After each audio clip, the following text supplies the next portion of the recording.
जय जय श्री सीताराम भक्तों, स्वागत है आपका हमारा YouTube चैनल ब्रह्मेश्वर महादेव ज्ञान दर्पण में। भक्तजनों, आज हम चर्चा करने वाले हैं आषाढ़ मास के कृष्ण पक्ष में आने वाली जो एकादशी तिथि है उसके बारे में। ये योगिनी नाम से एकादशी जानी जाती है।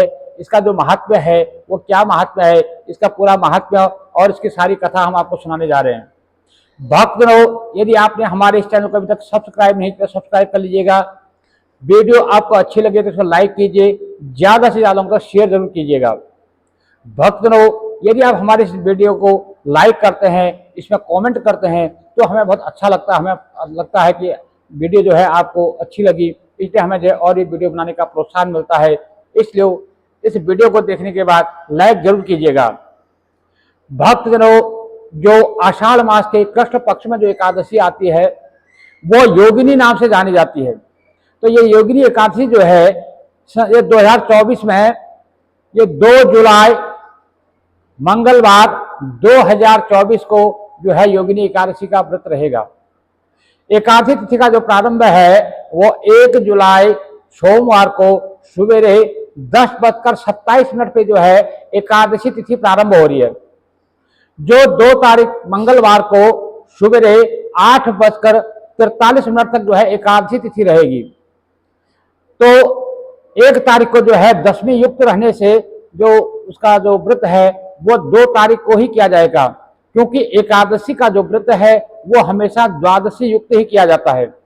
इसलिए 2 जुलाई 2024 मंगलवार को योगिनी का एकादशी व्रत किया जाएगा।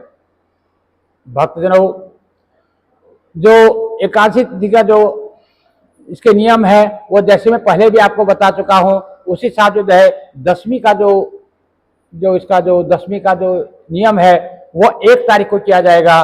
दशमी का वही जो है शाम को सूर्योदय से पहले भोजन करना होता है, सात्विक भोजन करना होता है, धरती पर शयन करना होता है, ब्रह्मचर्य का पालन करना होता है।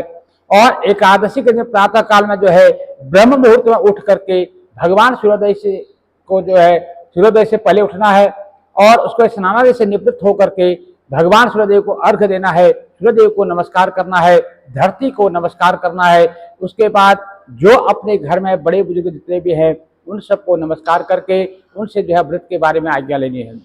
उसके बाद में जो आपका पूजा स्थल है उस स्थल में जाना है, वहां पर जा करके एक सुंदर घी का दीपक जलाना है। वहां पर बैठ करके 1 मिनट के अपने सदगुरुदेव का जो है ध्यान करना है कि गुरुदेव से मन ही मन आज्ञा लेनी है कि गुरुदेव मैं आज व्रत को कर रहा हूँ या कर रही हूँ, आप जो है मुझे अपना शुभ आशीर्वाद प्रदान करें। इस प्रकार से वहां पर जो है फिर अपना जो है पूजा का एक संकल्प लेना है। संकल्प में हाथ में जो है जल, चावल, पुष्प और द्रव्य रख करके और एक संकल्प लीजिएगा। संकल्प की विधि जो है आपको हम पहले उसका वीडियो डाउनलोड कर चुके हैं, हमारे डिस्क्रिप्शन में उसकी विधि आपको मिल जाएगी। तो जो है संक्षेप में एक संकल्प करना है, अपना नाम, अपना गोत्र, अपना स्थान इत्यादि उच्चारण करके आप जो है संकल्प कर लीजिएगा। उसके बाद श्री हरि भगवान विष्णु का जो है पूजन करना होता है। उनको जो है स्नान कराइए, फिर पहले पानी से स्नान करा करके फिर उसको पंचामृत स्नान करा के फिर उसको शुद्धोदक स्नान कराइए। उनको जो है वस्त्र इत्यादि आभूषण को जो है भेंट कीजिए और उनको गंध, अक्षत, तिलक इत्यादि चढ़ाइए और उनको जो है भोग लगाइए, पंचमेवा, पंच मिठाई और जो भी आपके पास उपलब्ध सामग्री है। जो केले का फल भगवान को अति प्रिय है, केले का फल उनको भोग लगाइए। और भगवान को जो भी आप भोग लगाते हैं, मैं बार बार कहता हूँ, बिना तुलसी दल के भगवान को जो है भोग अर्पित नहीं होता है। लेकिन पूर्णमासी, एकादशी और रविवार के दिन जो है तुलसी तोड़ी नहीं जाती है। इसलिए एक दिन पहले ही जो है तुलसी आपको संचित करके रख लेनी पड़ेगी। एक दिन पहले आप तुलसी दल को रख लेंगे तो उसको जो है आप उस दिन जो है उनको भोग में आप उनको तुलसी दल दे पाएंगे। तो इस प्रकार से भगवान को भोग लगा करके भगवान का पूजन कीजिए। वहां पर कुछ द्रव्य दक्षिणा उनको चढ़ाइए और उनका जो है आरती इत्यादि करके उनको जो है श्रृंगार कीजिए, उनका आरती कीजिए। और सारा दिन जो है उस दिन राम राम, कृष्ण कृष्ण, हरि हरि करते हुए सारा दिन व्यतीत करें। यदि संभव हो तो उस दिन जो है अपना फल इत्यादि का भी त्याग करें। और यदि आप नहीं कर सकता, फल और जल, दूध इत्यादि आप ले सकते हैं। लेकिन इस दिन जो है अन्न का त्याग बताया गया है। एकादशी के दिन यहाँ तक कि गाय को भी जो है अन्न का गौग्रास नहीं दिया जाता है, इसलिए अन्न का त्याग करें। और इस प्रकार से एकादशी का जो नियम है आप विस्तृत में जो है हमारी पिछली वीडियो आप देखेंगे, उसमें आपको सारी जानकारी मिल जाएगी। और उसके बाद जो इसका पारना होगा वो पारना होगा 3 जुलाई। 3 जुलाई बुधवार को सवेरे जो है 5:31 के से लेकर 7:11 तक जो है इसका पारना का समय रहेगा 3 जुलाई को। 7:11 के बाद जो है त्रयोदशी तिथि प्रारंभ हो जाएगी, इसलिए कोशिश करें कि द्वादशी तिथि में ही जो है इसका जो पारना हो जाए तो ज्यादा बढ़िया है। तो उसमें जैसे पारना में मैंने पहले बताया है, सवेरे उठ करके स्नानादि से निवृत्त हो जाए, भगवान को जो है और भगवान को चंदन इत्यादि लगा कर उनका पूजन करें, उनको भोग लगाएं। और भोग लगाने के बाद में आप वहाँ पर जो है पूजन करें। और उसके बाद में आप यदि संभव हो तो ब्राह्मण को भोजन कराएं, और यदि ब्राह्मण को भोजन कराना संभव ना हो तो भोजन के निमित्त जो है आप अन्न इत्यादि जो है उनके दान के लिए अन्न, वस्त्र, द्रव्य इत्यादि निकाल करके आप उसको रख सकते हैं। उसके बाद जो है आप भगवान को भोग अर्पण करें, और उस प्रकार से फिर जो है आप जो है चावल के दाने से इस व्रत को खोला जाएगा। लेकिन जो उस दिन प्रदोष का व्रत भी है, जो प्रदोष का व्रत करेंगे वो जो है खाली फल या तुलसी दल से जो है उस व्रत को खोलेंगे। तो इस प्रकार से जो है ये एकादशी का व्रत किया जाएगा। इसकी जो कथा जो है वो संक्षेप में इस प्रकार से है कि एक बार जो है भगवान महाराज धर्मराज युधिष्ठिर ने भगवान श्री कृष्ण जी से पूछा था कि भगवान, जो आषाढ़ मास के कृष्ण पक्ष में जो एकादशी आती है उस एकादशी का क्या महत्व है? हे भगवान, आपने ज्येष्ठ मास के शुक्ल पक्ष की जो निर्जला एकादशी है उसका महत्व हमें विस्तार से बताया। अब हम हमें आषाढ़ मास के कृष्ण पक्ष की एकादशी का जो है महत्व हम सुनना चाहते हैं। तो भगवान कहते हैं कि हे राजन सुनो, मैं तुम्हारे आगे उस व्रतों में उत्तम जो व्रत है, ये योगिनी नाम से जो व्रत कहलाता है, वो आषाढ़ मास के कृष्ण पक्ष में आने वाली एकादशी है, वो योगिनी नाम से श्रेष्ठ है। इस योगिनी का जो व्रत कर लेता है उसको जो है 88,000 ब्राह्मणों को भोजन कराने के बराबर का फल जो है उसको जो है इस योगिनी का व्रत करने से उसको फल की प्राप्ति हो जाती है। ये सारे पापों को नष्ट करने वाली है, और हर प्रकार से कोई जाने अनजाने में जैसे हमसे कोई पाप हो जाते हैं उन पापों का क्षय करने वाली है। और ये जो है सनातन धर्म में सारे जो है मुक्ति और भुक्ति को देने के लिए एक नौका रूप है। हे नराधिप, मैं इसका जो है सारभूत जो है ये पापों को जो कथा है मैं आपको बताता हूँ। एक अलकापुरी नाम की जो नगरी थी, वहां का जो स्वामी था वो कुबेर, वो भगवान शिव का बहुत पूजक था, और भगवान शिव की जो है पूजा किया करता था।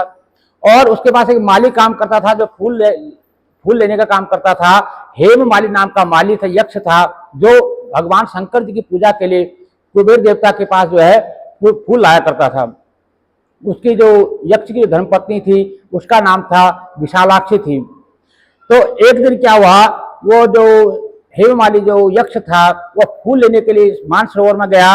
वहां से वो सुंदर सुंदर फूल लेकर के अपने घर पे आया, और घर पर आकर के वो अपने घर में जो है कामवश होकर के अपनी पत्नी से जो है प्रीतिवश अपने घर में रुक गया, और पुष्प लेकर के कुबेर के यहाँ नहीं पहुंचा। जब मध्याह्न काल तक वो नहीं पहुंचा तो हेमाली को ना आया देख करके कुबेर को बहुत क्रोध आया। उसने जो है और यक्षों से पूछा, देखो आज हेममाली पुष्प लेकर के नहीं आया, वो कहाँ गया उसको देखो। तो यक्षों ने बताया कि वो जो है अपनी पत्नी से प्रीतिवश अपने घर में रुक गया है, वो पुष्प लेकर के यहाँ पर नहीं पहुंचा।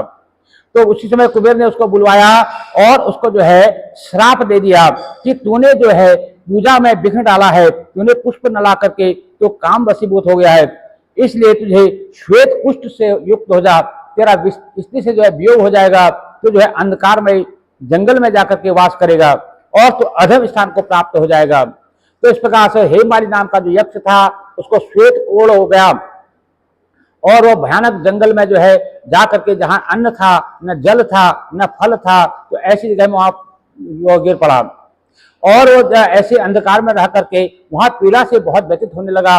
यदि वो छाव में जाता तो उसे पीड़ा होती, यदि वो धूप में जाता तो उसे जलन होने लगती। तो वो पापू अपने जो है पाप का बोझ ढोते हुए वो जो रोने लगा। लेकिन उसने जो है पूरी जिंदगी जो है भगवान शिव की सेवा के लिए फूल अर्पित किए थे, इसलिए उसको पुराना स्मरण जो है भगवान शिव की कृपा से उसको स्मरण बना रहा। तो वो उस कृपा से जो है वो घूमते हुए हिमालय पर्वत पर गया।